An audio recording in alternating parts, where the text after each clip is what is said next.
is. Well, Denise is running the show.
Good afternoon, everyone. We're going to get started in just a few minutes.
Hey, good afternoon, everyone. Thank you for being part of our, this will be our third quarter state technical committee meeting. We appreciate you being part of the discussion. As I indicated, this is the third quarter, hard to believe, so we're already starting to talk about the new fiscal year of 2026. But sincerely, thank you all for being on the call today, and we have a shorter agenda because our guest speaker from Fish and Boat Commission is not able to attend today. And so she has asked that she be on the agenda for next quarter. It will be October.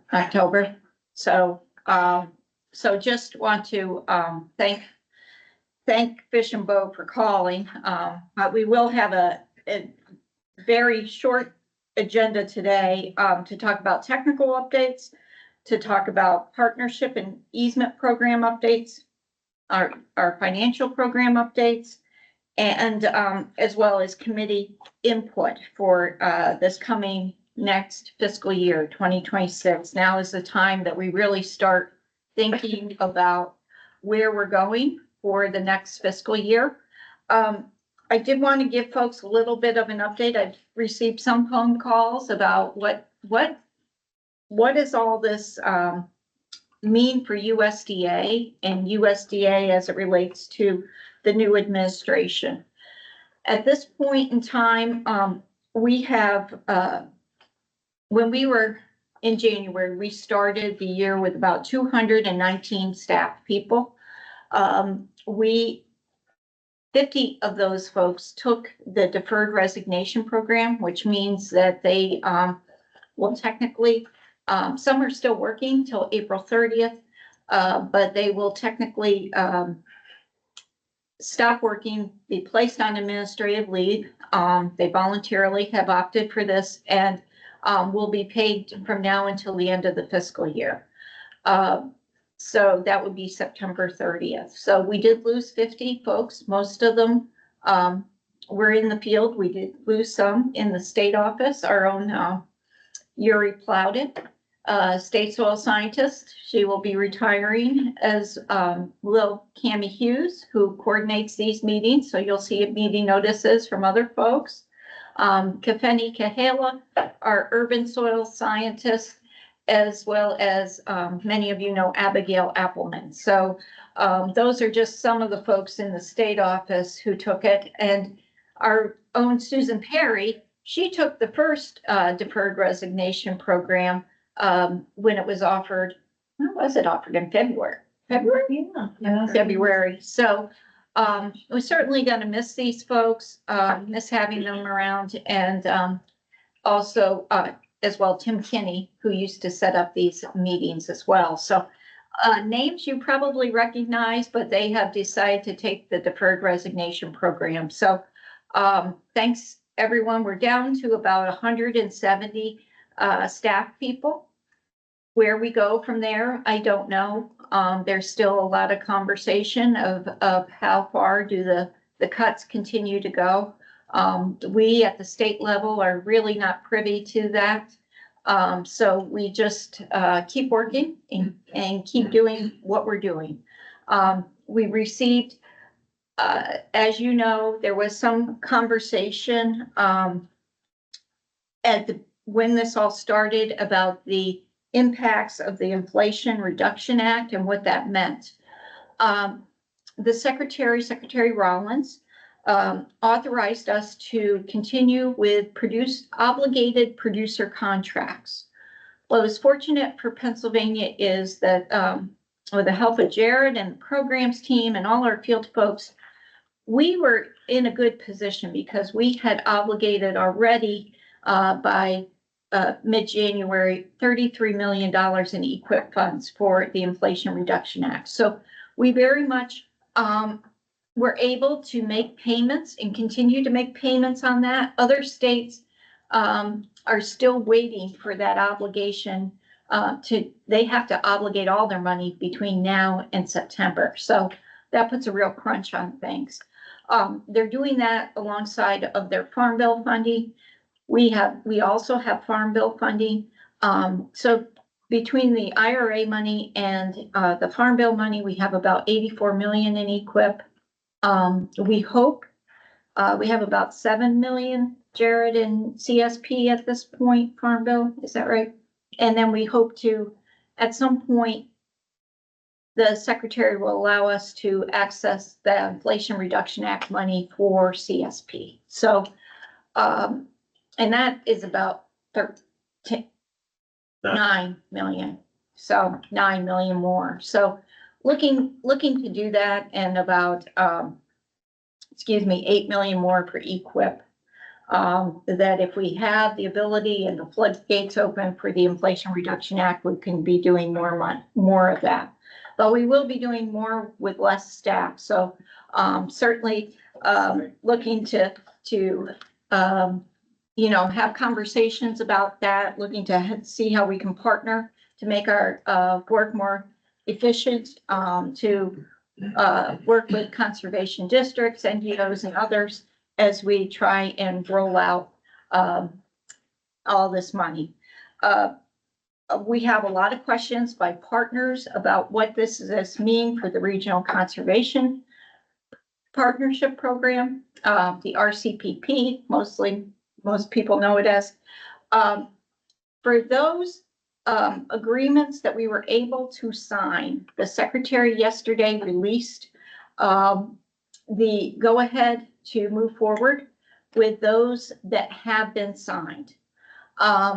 Now, we still have questions of which ones has finance actually seen over the finish line, because we were working very hard that last week in January to make sure that it was obligated. So we are hoping that those that have a signature, and I believe we have a supplemental agreement signed.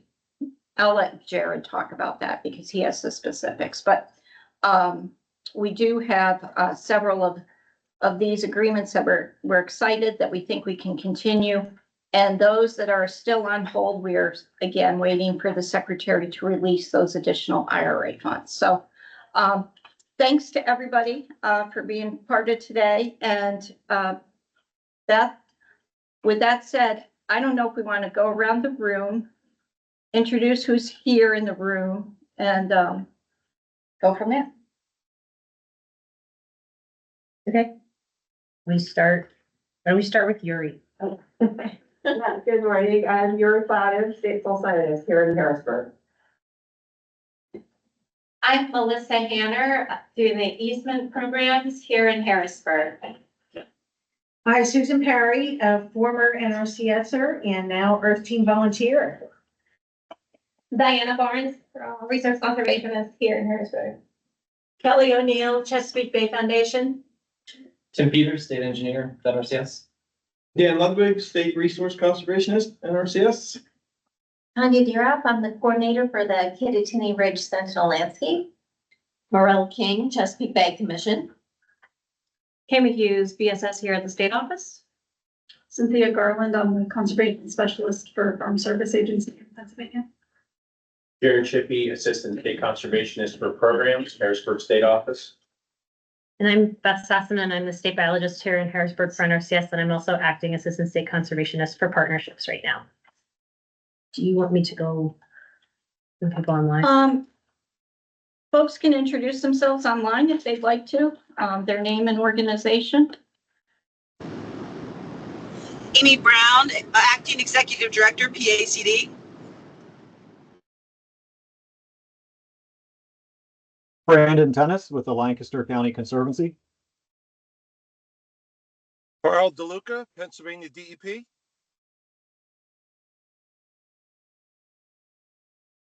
John Schwartzer, Bureau of Forestry. John Allison Tauscher, Muth. Pennsylvania Game Commission. Sorry, John. Allison Muth, Penn State. Kent Adams with Pheasants Forever. Hey, Dimka Braswell, Philadelphia Food Advisory Council, FNC Farm. Elise Landry's, Oregon Tilth. Jeremy Weaver, Weaver Environmental.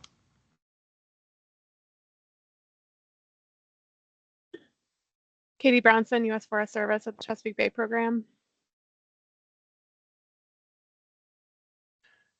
Patrick Clark with Allegheny Services.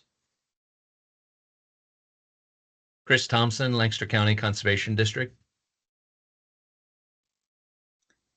Justin Spangler, Land Studies. Natasha Rathlev, Sustainable Chesapeake.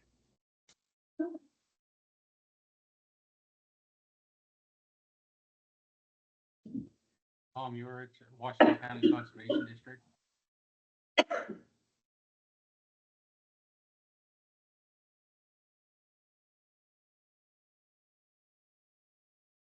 Is that everybody? We can't see the list. Maybe if you click on people, Beck. Yeah, hit people. People. There's more, but Something's very weird. We can't see all the people, so if you haven't introduced yourself, please feel free. Sure. You all? Dean Druckenmiller, Berks County Conservation District. I think, okay, me might have it. Yeah. Still see all the people. That's very weird. Can you click on view all, which is the last square at the top? Last square. This, yes. Well, we figured out if there's anyone else that's. There's everyone. There. Hey, thanks. All right. Tom Aldridge. So, thank you, everybody, for being on. With that said, I'm going to turn it over to Tim Peters with the first of the technical updates. Tim? Right, thank you. So I'll give a brief engineering update. It's been a fun quarter for us, and we are in the heart of our training season. So I did want to highlight some of the good trainings that have happened. Look, I see it online. okay, we'll just give it a second till it shows up online. Am I not presenting it? Did I not share it? Sorry. So share. Yep, that works. Good. It's coming up. Okay. While we're waiting for it to come up, I love this time of year. It's a really fun time of year for us. And can you see it well, Cammie? Can, thank you. Okay, very good. So the first thing I wanted to note on, second slide, is that nationally, NRCS has provided a new hydrology tool. Now, currently, and unfortunately, it's only available to users that are on a government computer. But the developers are working to make that available to our partners and friends and anybody that's doing conservation work to make that publicly available. So it's something we're looking forward to hopefully later this year. But the program is the NETS program. It's the NRCS engineering tool, and it builds on our EFH2 program. So it's a GIS. EFH2. It's our engineering field tool for coming up with flows from watersheds. So it builds on EFH2, where we can use GIS to identify, working like stream stats, where you can pick a point on a site and then the watershed can automatically be delineated and flows from different storms can automatically be estimated with a couple parameters being added. Where soils information is already included, land uses to some degree are already included. So it's a tool that really does bring some efficiency to determining storm events for us when we're doing our engineering design. So we did hold a training for that for some of the engineering staff. The next training that I have noted here is the composting bedded pack workshop for dairy facilities. This was a training that we hosted in Bloomsburg in February. And this was a training where we were focused on providing engineering type staff with a better comfort level of planning, promoting, and then designing dairy composting facilities. And these are not our bed pack facilities that we're used to on beef operations. This would be a dairy facility where they are actively turning the compost where the animals are congregating. And they're actively turning that at least once, probably twice a day, for a real true composting process to happen in that. And that was a really good workshop. We toured a farm in the Columbia County area.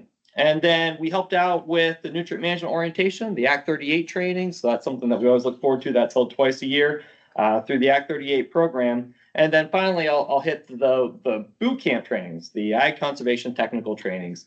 And what a great partnership that training is. We work really well with the State Conservation Commission and PACD. Both parties bring so much to that training. And Shannon Winger, just got to give a shout out to her with all the organization that she always provides.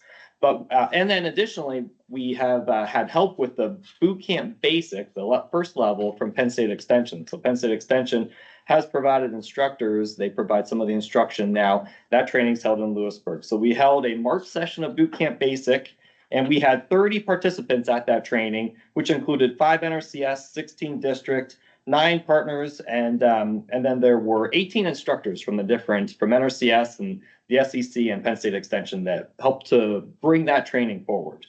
And then we also held our second level boot camp 2 training, and that was just held 2 weeks ago. I have a picture from the group here. You can see they're a little chilly. We happened to have the training in probably one of the colder and rainier weeks that we've had in April in a while. And so we had 29 participants for boot camp 2. We had 9 NRCS, 5 PACD, 13 conservation district, and then 2 partners that attended that training for us with us. And that training was brought to us by 27 different instructors. It takes 27 instructors to put that together, and 25 of those were NRCS and the other 2 were partners. So a lot of fun's happened, but the fun on training continues. So we do have I should have phrased my first bullet here a little bit differently.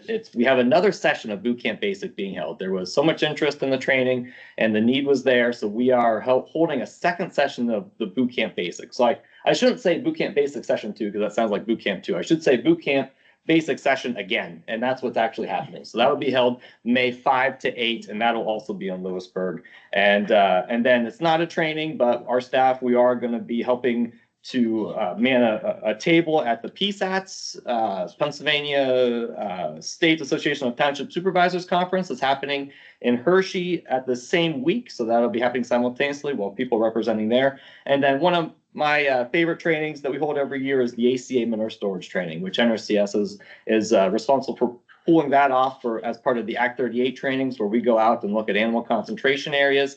And we look at manure storages. We identify when there's an issue or a resource concern or an inadequate practice on different facilities. And then we would start talking about what are some remedies, what are some ways that prescriptions, BMPs, conservation practices that we can use to address those inadequate practices or resource concerns. So that's coming up May 13 to 15.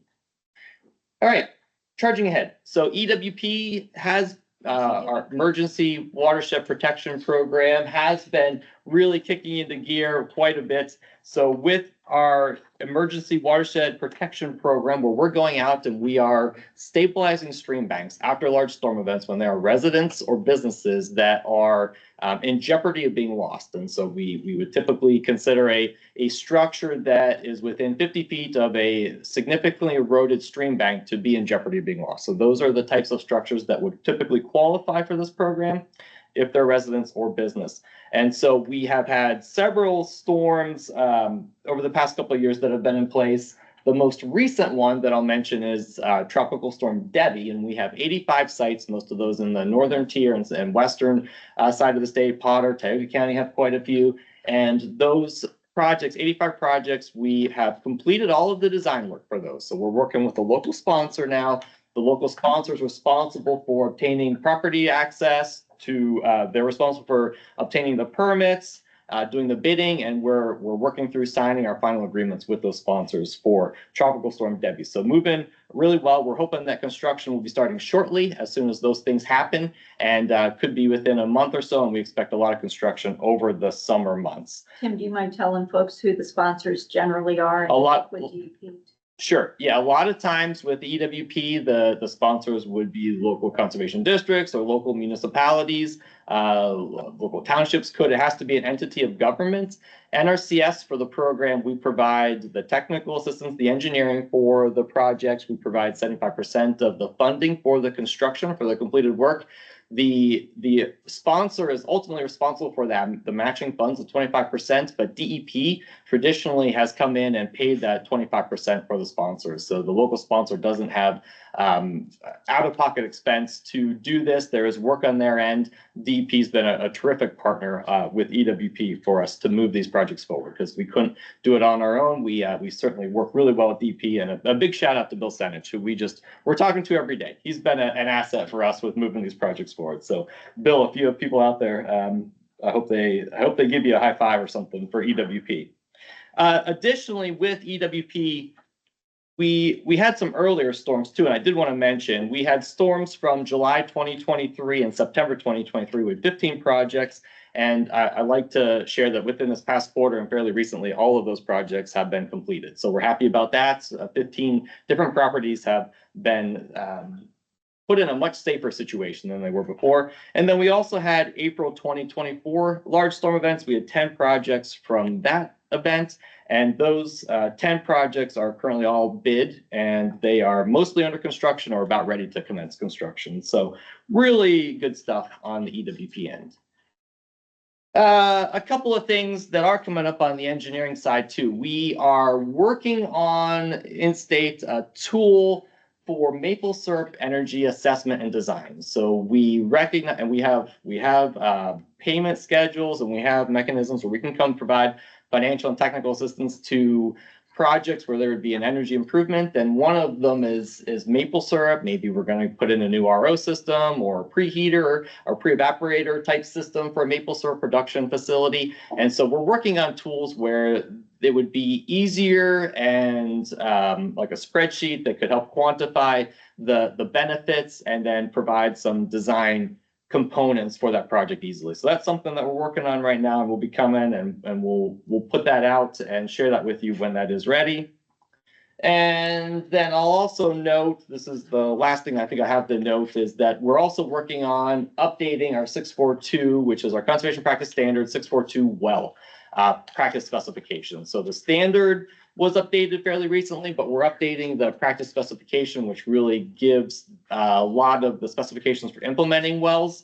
And national policy has made some changes on requirements for aquifer yield tests for wells. And so we need to work through that and see what really applies to Pennsylvania. And so that's something that will be coming, and I'll be getting that practice specification out to the State Health Committee for comment, hopefully later this year. Probably something that we'll get to with our next upcoming meeting this summer. So with that, if there are any questions, I'm happy to answer them, but that's what I have, Beth. No questions. Okay. Okay. Thanks. Moving on. Thank you, Tim. Appreciate it. Next up, we have Dan Ludwig.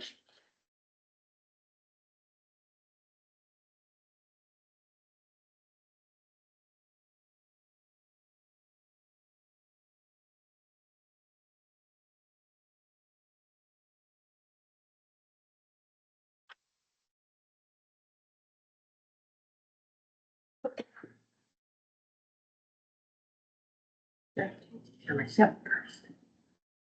Present. Good.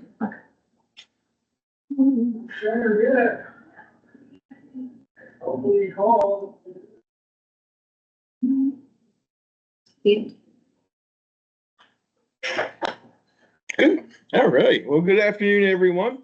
Give you some updates for this quarter from the ecological sciences side of things. Finally, you've heard us talk about this for quite some time. Our CPD DMS system, so Conservation Practice Document Management System, is finally up and running. So we're able to post those standards. So as Tim and I have talked about in previous meetings, it was taking a long time for them to work out all the bugs and the upgrade.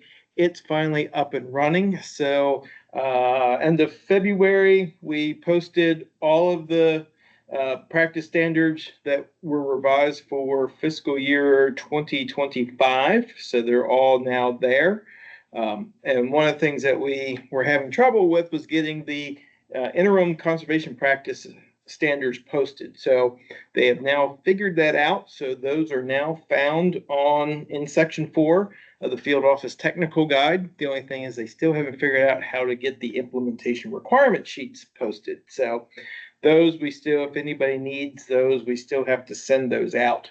But our interim practices that we have here in Pennsylvania are 805, which is amending soil properties with lime.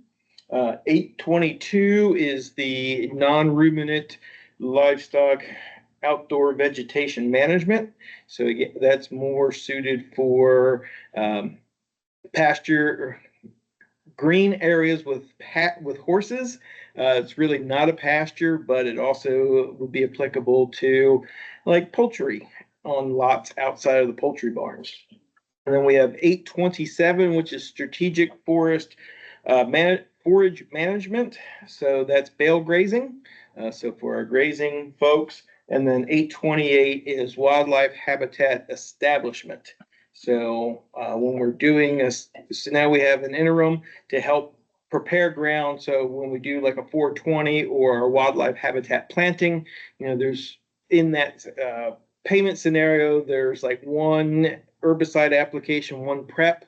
Now we have the interim practice to do more site prep. So we should have a more successful establishment of our warm season grasses and other desired vegetation. So which coming up, what should be released for everybody here to review coming up to be released in 2020 for 2026 are right now we've got 3 ready. So 327, which is conservation cover, which is similar to 420 wildlife habitat planting, but typically this is retiring cropland to establish grass that can be used for habitat versus 420s for the purpose of establishing habitat. Cover crop, and then also we have wetland restoration. So those, if they should be posted on the website, I didn't look, but I think Ted should have posted those. So they'll be available for comment for the next 30 days. And then upcoming is going to be 384, which is wooded residue treatment, and 422 hedgerow planting. Say those again, Dan. So coming up that we'll have released for the July meeting is going to be 384 woody residue treatment and 422 hedgerow planting. So we've got a couple new projects in the works coming up. Right now, one of the things that we've been struggling with over time is, you know, there's a lot of research and studies out there that talks about forage yields on rotationally grazed pastures.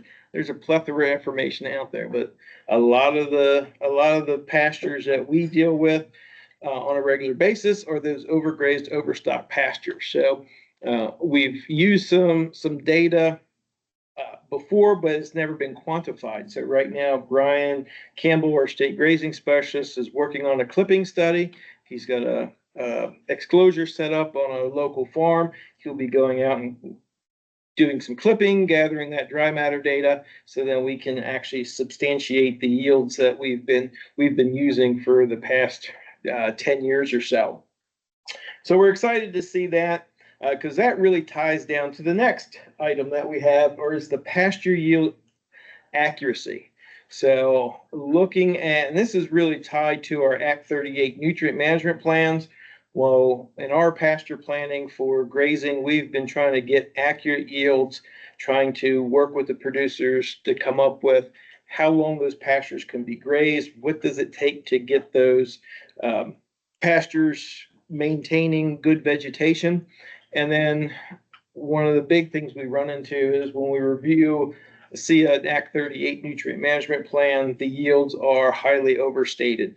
On these pastures that are this tall, they're using yields of 3 to 4 tons. And we know that that is never achievable, but for the benefit of, it's going to benefit the farmer because then they don't really have to change management, but they're actively over applying nutrients. So we've started conversations with the Nutrient Management Education Committee to start looking at the yields coming up with something that can be used in the Act 38 training. So, you know, either the new planners and even the Act 38 plan reviewers should be looking at this and making sure that they're approving plans that have realistic yields. And then also, Brian's going to be working on our annual pastureland NRI, so we get points from our main center in Iowa, and essentially he goes out and collects all sort of data, does clipping, but we usually have Roughly 1 to 2 points per year. It sounds like we might have more this year, and most of it, our points are usually low due to either access. We have to have permission from the landowner. Sometimes we don't always get that. And a lot of times the points that we have are no longer pasture. They're either been developed in the cropland, they've been developed into urban Walmarts. So it's looking pretty good this year. So the next item we talked about at our January meeting was reestablishing and creating 2 subcommittees. So I put this back up here because we only had 1 response for a person that was interested in being on the nutrient management subcommittee. So this is, plea number 2 that we're looking for folks to join our subcommittees. So again, what we're looking at from the nutrient management side of things is looking at the different cropland seep studies, coming up with some nutrient management strategies, and also more advancing technologies. How can we get more producers to incorporate things like manure injection and items like that? And then also our forestry. We're looking for folks to join our forestry subcommittee because we're really looking for innovative ways to tackle invasive species treatment, and then some more of the new innovative practices. So there's a lot of interest out there in slash walls for forest regeneration protection. So instead of building a fence, we can cut down undesirable trees, stack it, pile it, and make a fence to keep the deer out, so we can either protect natural regeneration or artificial generation. So we're looking for folks that think outside the box and have good ideas. So again, please, if you're here in the room or you're on the call, let us know if you're interested in serving on that subcommittee. We'd really like to get started on that. And then I'll finish up with some of the upcoming training opportunities that we have. The closest one coming up, Diana Barnes has organized our Working Effectively with Organic Producers. That's going to be a virtual online training for 2 days, and then a field session in Berks County. So they're going to visit a dairy farm. And are you guys doing a vegetable farm, Diana? You're doing dairy and vegetables? Yeah, vegetable operation and dairy operation. Perfect. So we still have space for those trainings. So and then Yuri is going to be leading our soil health and sustainability training coming up July 7th through 9th. So that's 3 virtual days, and then we finish up with a field day that's going to be held in Juniata County. And then Brian is also leading our Working Effectively with Producers of Confined and Pastured Livestock.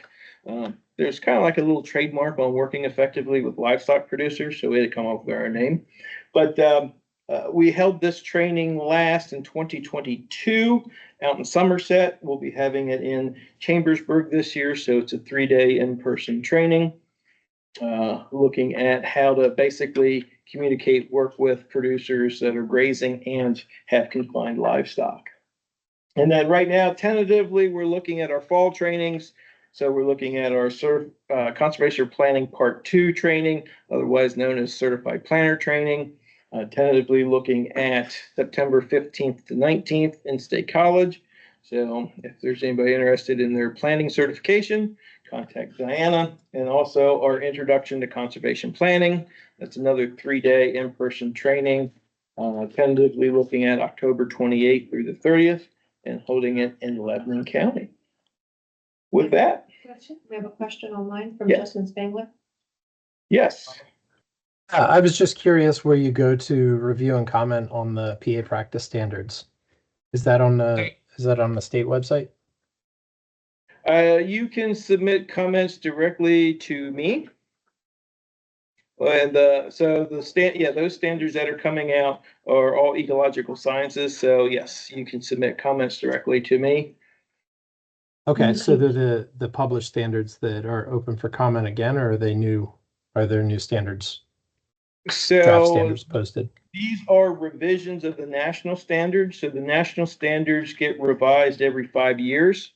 So once they're revised at our national office, then they're released to the states. So then we can review them and make any, if we need to adjust them for state specific items, and we have the ability to do that. So that's what's open now you can review the draft standard, provide any comments of how those ideas or things that we should consider before releasing our final Pennsylvania standard.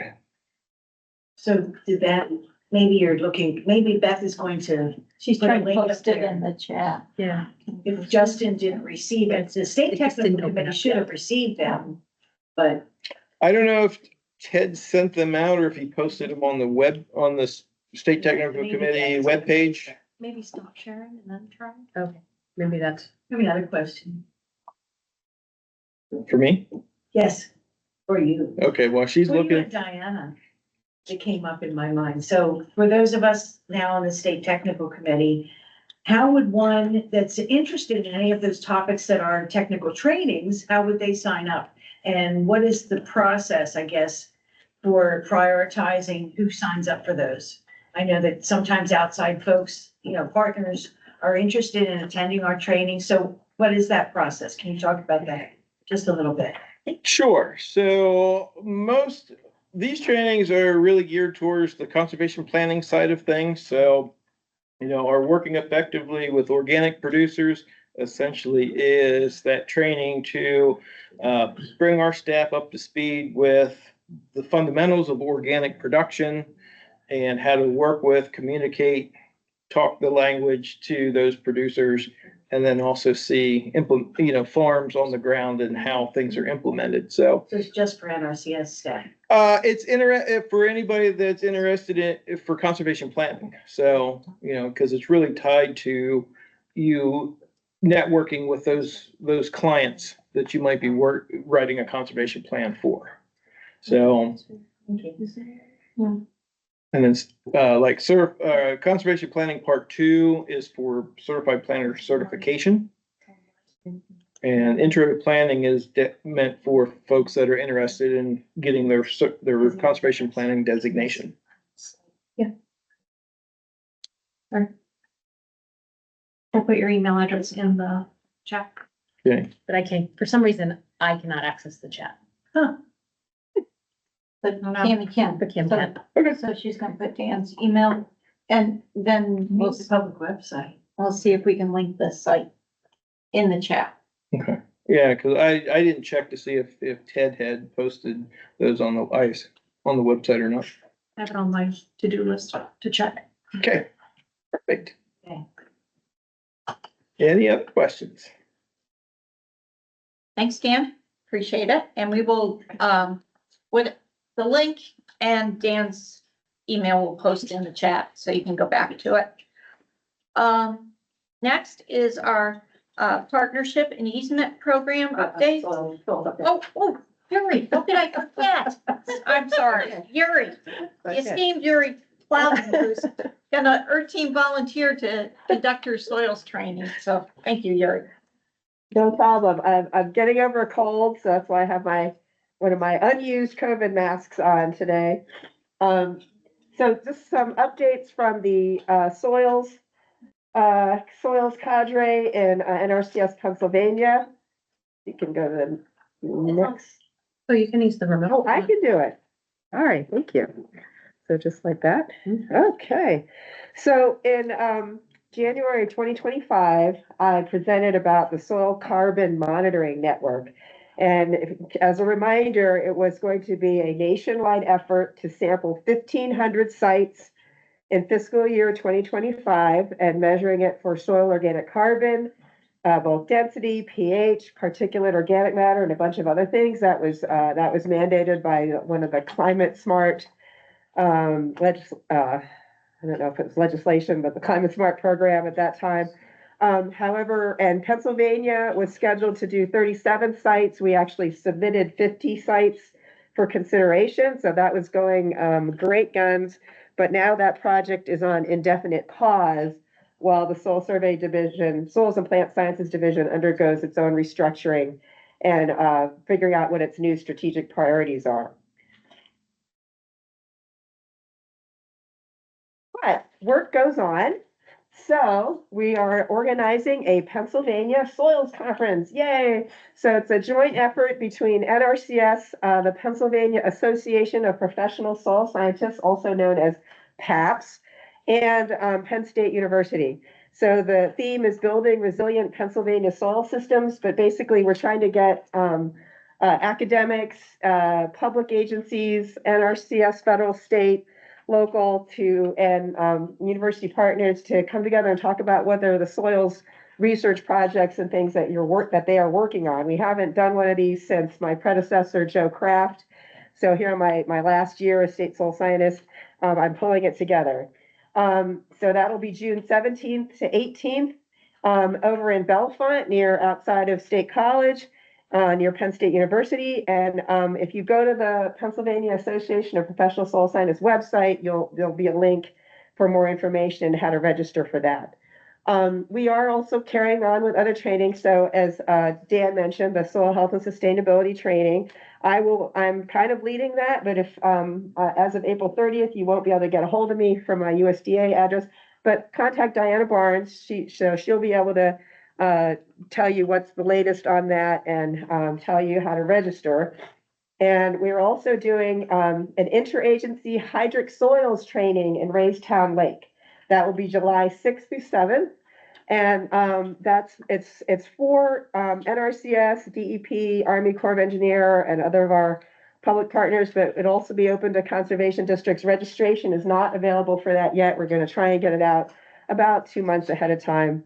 And then we're also planning to do an advanced wetland training August 9th through 11th at the Cumberland County Conservation District here in Carlisle, Pennsylvania. I know I don't have those. I don't have them written. Sorry, that's a yeah. I don't have those written down. I threw those on at the last minute. Oh. So that'll be August 9th through 11th. Okay. So okay. So as Denise mentioned, so we have some changes coming to the NRCS PA soil staff. So I will be retiring as of April 30th. So that's next Wednesday. I can't believe it. And Kafeni Kajela, who's our urban soil scientist, will also be retiring April 30th. But you will have plenty of wonderful and highly qualified, excellent resource soil scientists who will still be serving you. So John Chaburka is our resource soil scientist in Southeast PA. Keith Shadle is RSS for Northeast Pennsylvania, and Tyson Myers is our RSS for Western PA. And I believe that they will be kind of rotating through also as acting state soil scientists. So there will always be someone you can contact for soils information in Pennsylvania. And then just a reminder of the rest of the team that I've had the pleasure of working with these past six or 7 years. Marcy Dunn, our GIS specialist, she's always available, so helpful. Tony Anastasi, our business tool specialist, and then Susan Holt, our state compliance specialist. So anything about Food Security Act, wetlands, or compliance, contact Susan Holt. And it's just been my pleasure serving on the state technical committee and serving as your state soil scientist. Just thank everybody that I've worked with, especially big thanks to Denise for all her wonderful leadership and giving me a chance to be in this position. So just remember, conservation starts on the ground. Preserve soil, preserve life, and healthy soils, healthy planet. And I looked at this picture and I can't bend down like that anymore. So thank you.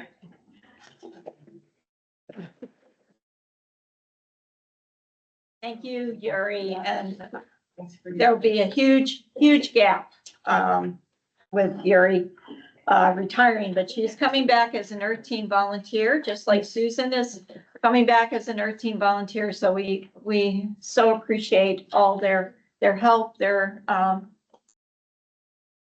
knowledge and their skills at kind of moving these large conferences and large trainings. So sincerely appreciate all the good work. They are not just NRCS trainings, they are out to the Pennsylvania partnership as well. So big thank you. All right, with that said, we have partnership and easement program updates. And again, Melissa Hanner is presenting today. And Susan Perry is here as an Earth Team volunteer, and that was her role as Assistant State Conservationist for Partnership. So sincerely appreciate Susan's role as well, and she'll be missed. And she hasn't been gone too far, because she's been back a couple times already. That easy. So we're glad. So Melissa, I'll turn it over to you. Okay. Hello, everybody, and I can drive myself, so I'm just going to make sure I have that figured out. I just have some brief updates. These are crazy times in our agency, in the news, in our offices, but somehow we keep getting the work done with the help of our partners, with the help of our field office staff. And I want to thank everybody because we have been working nonstop this fiscal year 2025 in our easements programs. We have been meeting our goals with applications. We had 5 applications at the beginning of the fiscal year in our ASEP ALE IRA program, and these were projects that were contracted, obligated, so we can move forward with those 5 easement applications. Those were in Schuylkill County and Adams County, and NRCS was able to put aside $440,000 for those applications. And that was no small feat. What do I say? Easements, 58 steps, right? Right. To get to, and so Melissa really pulled a lot of work, and Susan as well, to make that happen and get that money locked up before January 15th. So thank you. And then our non-IRA applications, we've been working on those next. So this is what we're trying to contract by the end of this fiscal year. We had 10 applications, 8 came in early enough for us to rank, and we should be able to fund. The other 2 squeaked in just past our funding deadline. So if there's time and money, we will try to get those funded as well. But we feel that we'll be able to get 8 of those applications in the regular ASEP ALE, that is agricultural land easement or working land easements, for about $1 million contracted for those applications. And then we also have our other easement program, the Regional Conservation Partnership Program, RCPP. We have 7 new applications this fiscal year, 5 of which are in the Kittatinny Ridge project. And we are working to get as many of these across the line to be obligated and commit those funds. The nice thing about our RCPP funding is it does not expire at the end of the fiscal year. These are multi-year projects. So these applications, we will work diligently to contract this year, but if they don't make it through, we can keep working on those in the next fiscal year. Active enrollments, these are ones that we are working with our partners to move to a closed easement. So these were ones that in fiscal years 23 and 24, we were able to contract them and set aside the money. And we are working every day with our partners to get all the legal documents in place to close on these easements to permanently protect this farmland. And then we have already closed on some easements in fiscal year 2025. So that is a big accomplishment as well. These were, I think am I behind? No. Oh, Okay. I've got one. Okay. So, we have a great partner in the Land Conservancy of Adams County. They know their stuff, and we can get an application contract and close in the next year. That's always exciting to close on these so quickly. So 4 of those closed, about 400 acres were preserved, in the Adams County Fruit Belt. And we were able to close on 2 of our RCPP easements.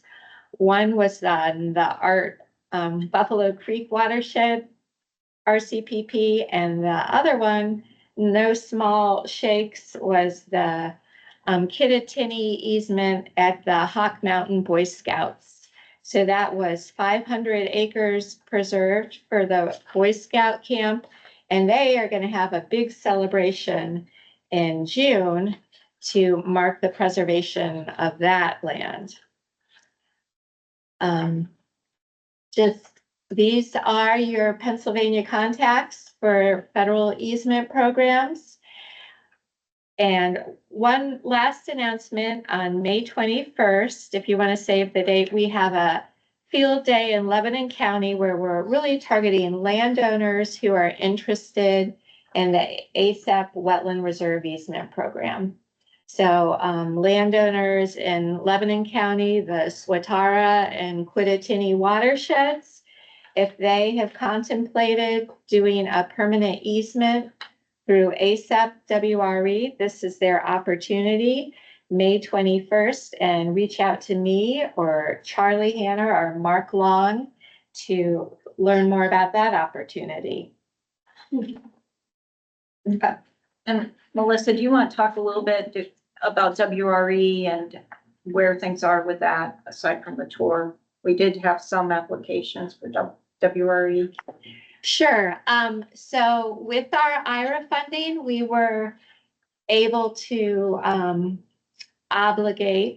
put into contract one in January in Blair County. At the very end of the last fiscal year in FY24 September, we were able to get into contract 2 additional wetland reserve easements. So they are contracted and we're working towards closing easements in Blair County and Lebanon County. We've really had to get creative and juggle to work through contracting in the USDA as our new administration kind of vouches our systems. But we have figured out how to get our surveys and to keep moving forward with those applications. We have another application that we hope to fund this year in Lancaster County, and have identified an area with restorable soils and watersheds and are collaborating with our partners and continuing to work with landowners in those areas. So we really look forward to continuing with that WRE program, educating more landowners and providing outreach to partners as well to get applications. If not this year, then in the following fiscal year.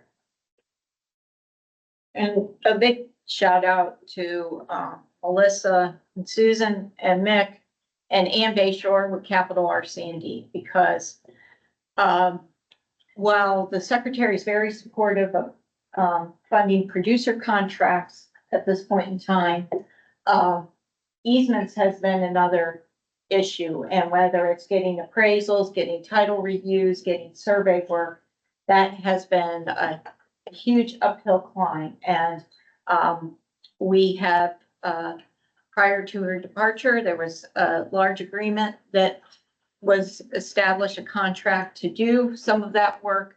And we also have the help of Capital RC&D, who has dedicated some of their funding to help us do the work to keep these easements on a glide path to be closed. Otherwise, I will tell you that if you're in other states, that may not be happening. So it's very, very difficult to move some of these processes through if it's not a direct producer contract at this point, because we have no contracting mechanisms, and we have purchase cards. So we used to purchase things with purchase cards, a survey and not a survey so much, but maybe an appraisal or a review of an appraisal. We used to have many purchase cards, I think we had about maybe 6 in the state. We now have 20 in the whole agency for 13,000 people.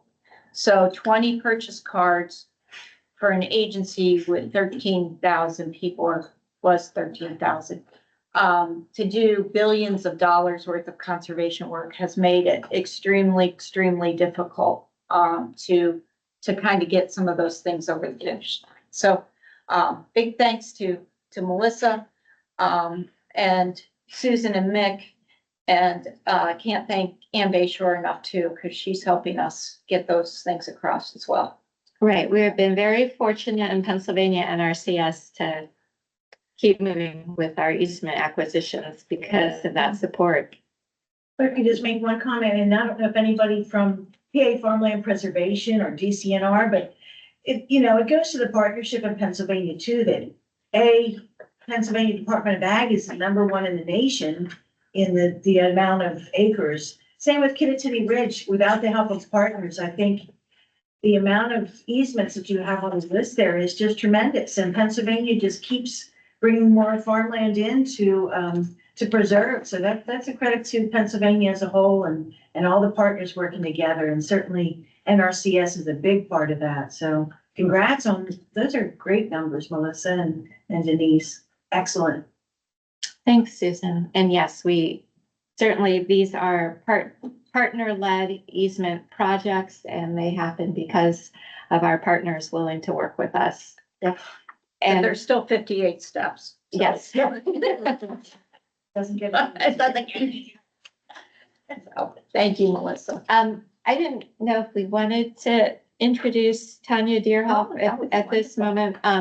So our big RCPP project for easement is the Kittatinny Ridge. And we have the new Kittatinny Ridge Sentinel Landscape designation. So just more opportunities to put conservation in the land in that part of our state. And we're happy to have a new coordinator for the Sentinel Landscape. And Tanya Deerhoff is here today. And we're really pleased to have a relationship with her to help meet our mutual goals of conserving that area. So thank you for joining us. Maybe Tanya can give just a little bit of background. We were part of the hiring committee, and Tanya brings a lot to the table. So feel free to give a little background, Tanya. Sure. Thank you, Susan. Thank you, Melissa. You described that well. But I suppose it begs the question, what is a sentinel landscape? So a sentinel landscape, and we can be boastful here in Pennsylvania, there's only about 18. So we have one of these right here at home. They're critical landscapes that boast importance for military readiness, but also high conservation value as well. So I'm sure most folks are familiar with the ridge. Our Sentinel landscape boundary does not include the full ridge, although the majority of it, starting in Fulton and Franklin counties at the Mason-Dixon line and sort of following the Ridge and Valley province through central Pennsylvania, not all the way to the Delaware Water Gap, the New Jersey line. We stop around Hawk Mountain area. So the majority of the landscape's also in the Chesapeake Bay watershed. And our goal is really to protect lands for the sake of military readiness. So our landscape is anchored by Fort Indiantown Gap. That's our primary military installation. Of course, we also have Letterkenny, the Carlisle Barracks, and Mechanicsburg Naval Depot in the landscape. So land protection is important for military readiness, recognizing that the guard installation isn't always an ideal neighbor, but it's really critical to preserve lands for training purposes, and also the skies, dark night skies training in particular, limiting light pollution for helicopter training. We know, and you all in this room know better than I do, the importance of our working ag lands. So a priority for us is to keep working ag lands as such, as well as our forest lands as working forest lands. So looking to expedite the good work that's already happening with conservation easements and helping landowners implement good land practices. It's completely voluntary, Any agency or organization is welcome to partner within the Kittatinny Ridge Sentinel Landscape Partnership. And of course, we only work with willing landowners as well. So designation was provided in May of 2024. A lot of good work has already gone in, but right now we're sort of establishing our governance structure as a partnership, and we'll have 4 goal groups really getting to work and finding opportunities to partner and leverage projects and funding. Theoretically, the designation also does provide us some competitive advantage for federal funding. But we know that there's also some unknowns surrounding that right now, and also allows certain federal funding streams to be used as match against other federal funding streams. So there are some other advantages to being designated as a Sentinel landscape. Great, thank you. Yeah, thank you for that great on the spot presentation. I really appreciate it. I think we're ready for the next person on the agenda. Well, thanks, Melissa. Thank you, Tanya. Very much appreciate the overview.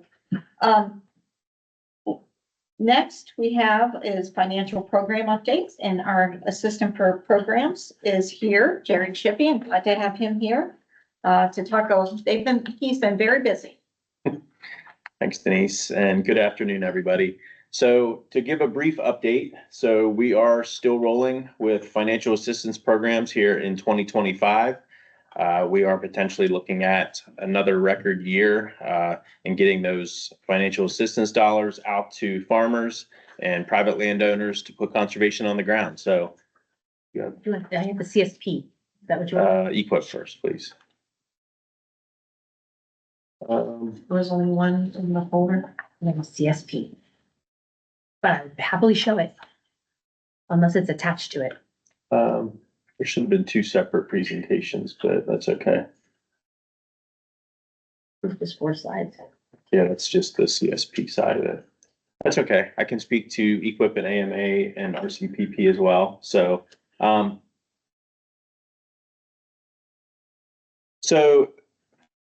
this year in equip, which is I will say our highest dollar program right now. Currently, as Denise mentioned, we were able to get a lot of funds out into the hands of private landowners in the first quarter, and that was due to some innovative ideas, including Denise's leadership. We used a mechanism called Act Now, which is a way to get money out in the hands of producers and use batching periods with a minimum ranking criteria. So versus our typical where we would go through a ranking cycle and then we would pre-approve applications potentially like 2 months down the road. So this is one where we can get every 2 weeks, we can look at applications that are ranked and get money out. So some of the fund pools that we use, some of the initiatives, we looked at cover crops. We also looked at pollinator habitat. One of the fund pools that we looked at, and this was due mainly to our local working groups, we prioritized forestry this year. We also did, we looked at an extension of an older RCPP project, and we looked at prioritizing preserve farms, putting BMPs on those, as well as stream corridor, and I may be missing one. But yeah, so we were able to obligate almost $35 million of our IRA funds in the first quarter. We were allocated flares and covers. Yes, that was the other one that we did the initiative on. So we obligated millions of dollars in the first quarter on these initiatives. Some were through Act Now. The majority was using our Inflation Reduction Act funding. Our original allocation for IRA this year was $41 million. So we were able to spend $34.8 million of that in the first quarter. As Denise mentioned, we are sitting pretty well right now. Still fingers crossed on the release of that moving forward. But this year in fiscal year 25, in our Farm Bill money, so we were allocated somewhere around $25 million, and that includes initiatives for our National Water Quality Initiative, as well as Golden Wing Warbler and some other forestry initiatives up in the north central part of the state. So as of now, we are currently really rolling, and the field offices have been obligating like crazy and writing contracts and working with private landowners. So we're at about 4 million obligated right now out of that 25. We have all of the money out into the hands of our field offices. They're currently writing contracts like crazy as a result of the last year or two of planning. So we're expecting that number to continue to climb rapidly in the next couple weeks. Our state funding pools, so our deadline for that is the end of the month. So we really think that, we're probably going to be up somewhere around 15 million obligated to farm bill money by May 1st. So as I said, they're rapidly rolling through those. Looking at finishing up those EQIP dollars by the end of May. So we have about 7 million left in our original allocation in Inflation Reduction Act money. So if those funds are released, then we will look at those, down the road and decide what we're going to do there. But as for CSP, so go ahead to the next slide, please. Can we talk about EQIP just for a minute? Sure. Jared? So, really under Jared's leadership, we were one of 4 states that moved ahead and got money locked up by January 15th. All of the other states out there are still waiting for. We're still waiting for the release of this IRA money. And for them, just like it is for Pennsylvania, it can be $40 to $50 million. And to get it at this time of year is not a good thing because we don't have the staff in other states take as well, just like Pennsylvania. But that means you have to plan, you have to contract all that money, put it forward, get producer signatures and all that kind of thing. So the fact that Jared and his team and our field offices in Pennsylvania moved out ahead and got that, they were only one of 4 states in the whole country that had that happen. So a big kudos, because that is really bonus money. That may never come to any of those other states. If the secretary decides that Inflation Reduction Act money is just going to go back to Treasury, the idea that these were locked up in contracts is Pennsylvania bonus money. So that 34.8 million that happened, really may not happen in other states. So a big thanks to Jared. He attributes me on the act now. I would attribute him. He knows how to move product fast. So thank you, Jared. No, thank you. And just to add to that, that 34.8 million is money that's in producers' hands. And as Denise mentioned, we've been given the go-ahead by the secretary to honor those contracts and make payments, and we have been making payments. So that is huge for Pennsylvania. Well, we had some she approved agreements that have been locked up. So if we have a signature on it. Yeah. So just a big win for Pennsylvania in general. So for the CSP program, this program, is, I'll say, near and dear to me, and it continues to climb in Pennsylvania. We had a record number of applications for fiscal year 25. We had almost 800 applications statewide, which is about triple what we've had the last couple years. So I will attribute that to our field offices really going out and beating the bushes and talking about the program and selling the program. And it is a good program. And for those of you that don't know the difference between CSP and EQIP, EQIP is something that we look at resource concerns on private landscape, and then we implement practices to solve those resource concerns. CSP is a program that looks at the good level of stewardship currently being accomplished by private landowners, and it rewards them to continue that high level of stewardship with also implementing additional practices on ag and forest land. So in CSP this year, as Denise mentioned earlier, our FY25 allocation, and that is in Farm Bill, we were around 7,070,000. And we do have an opportunity. So folks that are in the last year of their CSP contract, if they're willing to maintain that high level of stewardship and also increase it, they do have the opportunity to renew those contracts. So those typically happen in the first quarter as well. So for those of you that are counting, we had a very busy first quarter in Pennsylvania. So we were able to obligate $2 million of Farm Bill money and also $2 million of Inflation Reduction Act money with those renewal applications. We were able to fund all of the renewal applications that applied and were eligible, so I think that's important to note as well.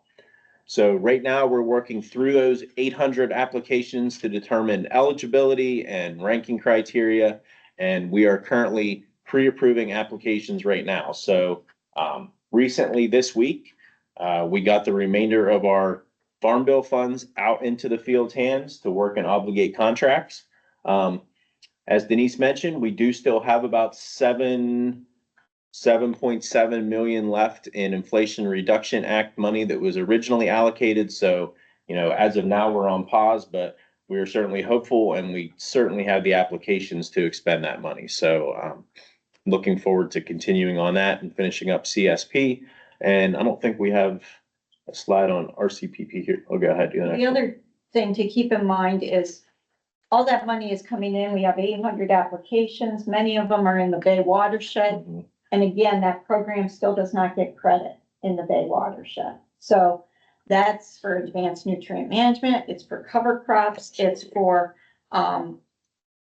all kinds of things that take everything is aligned to a conservation practice within NRCS.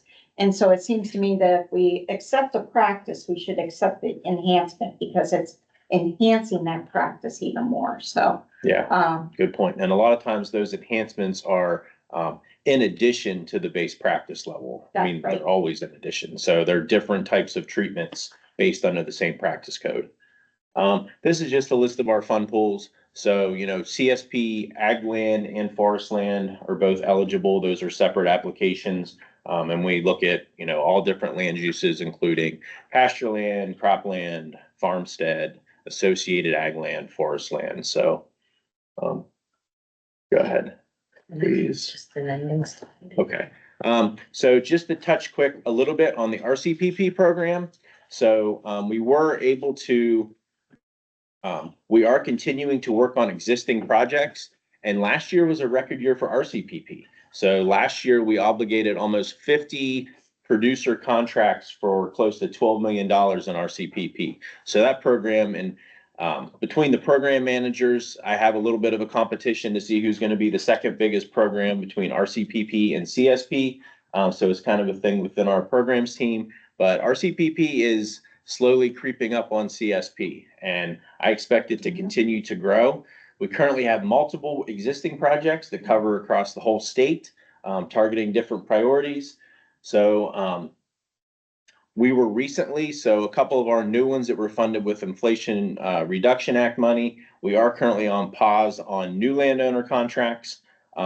We were recently given the go-ahead, and Denise had mentioned earlier, if we had an approved supplemental agreement, which essentially sets the funding limits for that project in place at the time of the pause, then those are slowly starting to get moving again. So we're hoping that any other projects that may have been currently on pause, we're hoping to get the full go here soon. And we expect RCPP to continue to open up. But existing participant contracts, we're still full speed ahead, making payments and rolling with implementation on those.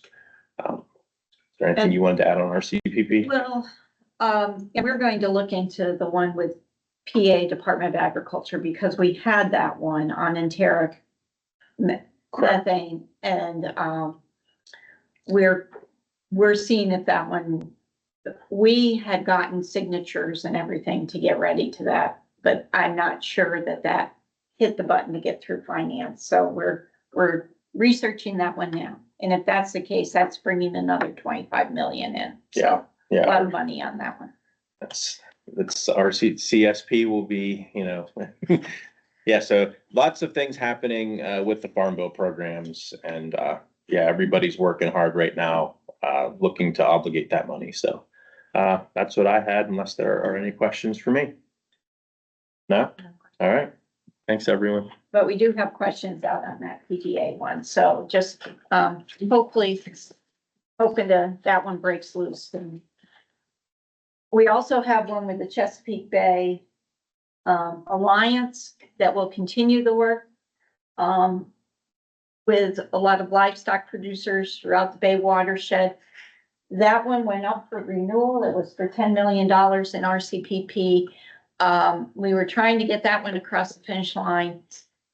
Everything's prepared, except I don't think we have the final signatures on that one to get that one across, right, Jared? So, I know that Secretary Redding and I had signed, the PDA one. And so I'm sincerely hoping that that looks all right in the system. We have to check that. But with that said, really, thank you all. Happy to, entertain any questions as we look at 2026. Usually by now, we kind of know where we're gonna be, right? We kind of know what's gonna happen for next fiscal year, because in reality, we use the time between April and July to really, move out on our next, cycle of funding. The Secretary Rollins has indicated that she's looking forward to a new farm bill. My hope is that we, 2026 does not get wrapped up into that, that we can start implementing and get a 2026, what we have already, so we're not waiting for producers. Producers are not waiting for us to get our final regulations or rules out. And we can just keep going. I don't know whether that's gonna be the case or not, but, we will, hopefully can be able to continue with all of these programs. I'm not necessarily certain the amount of money will be there in EQIP as it has been. We'll probably go back to traditional farm bill levels, which would have us about 30 million, versus what we're seeing 84 million now. So, but also we hope to see, RCPP continue. We still have a lot of good projects in RCPP, and, of course, CSP. Shout out to our field folks and our programs team here in Jared, because CSP was not a popular program in Pennsylvania. Jared and Western PA folks made that happen, and they brought that across the river and over the river. And now we have a lot of good work going on in Southeast and Northeast PA. So appreciate all the good work on CSP. And that just helps us diversify our portfolio along with easements. To tell you where we were with easements before, Susan and Melissa really put a jolt back into it, because we were down to about 3 easements closing a year. So now we're over 20. So, big thanks, and a lot of good work going on. But happy to answer any questions. We do want to, have general conversations about where Farm Bill might want to go at some point, or what, if people have ideas. Certainly you can email me or email Jared, and Melissa to talk about, potential changes in ranking criteria that you'd like to see, your geographic priority areas. We are not doing a massive overhaul because the Farm Bill is imminent. So while we would most certainly take just ideas and suggestions, we really we're waiting for this next Farm Bill. So send them to us. If things stay on an even plane and 25 policy stays into 26, we can certainly adopt those and move forward, and bring them up at the next State Technical Committee meeting, which is in July 22nd. Thank you, Susan. July 22nd. We will be entertaining those. So if there's certain geographic areas that you want to look at, if there are certain things of concern that you want to address, we're very open to that, and looking forward to the discussion. Just get the things into us, and we'll certainly bring them before the State Technical Committee meeting in July. So with that said, anything else for the group? Yeah, just for those that are sitting in the room, I posted in the chat, we'll get the 3 draft standards posted on the website, and the public comment period will close on May 30th. Okay. Thank you, Dan. Any questions, comments, or concerns? Anything in the chat? Nothing. Nothing? I guess the only thing I would say is we do have a presentation lined up for Tuesday, July 22nd. That will be the 4R nutrient management discussion. And then we are looking for speakers for October, although it might be a plug-in for the Fish and Boat Commission easement program that they run. And then January, so there's always room for good presentations. If anybody has suggestions on the line there, maybe a farm bill discussion could be in there as well, but. Good, thanks. Thanks, everybody. Thank you.